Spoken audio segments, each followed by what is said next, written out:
In this screencast, I want to show you an example of setting up your course by units or by chapters, or essentially creating an online textbook.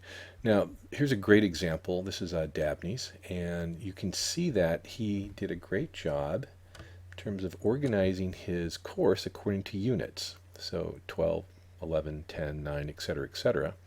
And then he also had room for adding extra special things, like, for example, a final exam review and some of the things that you might need for that. And here's what he recommended. If you look inside, you can see he has media, charts. He has an extra exam that you can take as a practice exam. I think this is a document on reading about the conflict in the Central African Republic. So these are all materials that students would appreciate being able to use for their final exam. If we go to one of his units, let's just choose one randomly. How about this one?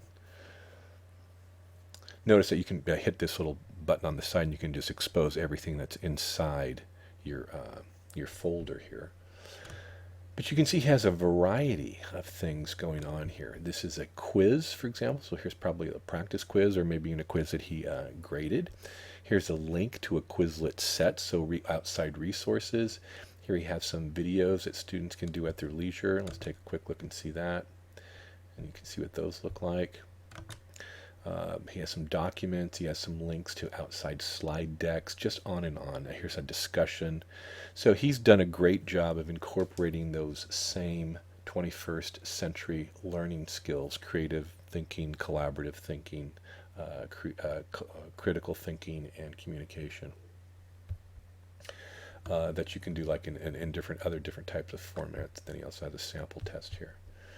So an excellent job. It's easy for students to access.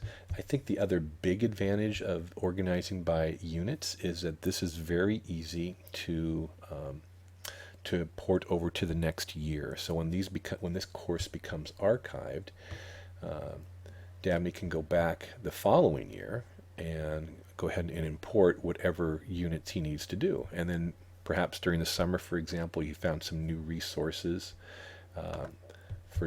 under development, for example. You can just go ahead and include them in or swap them out or just continue to build his online textbook.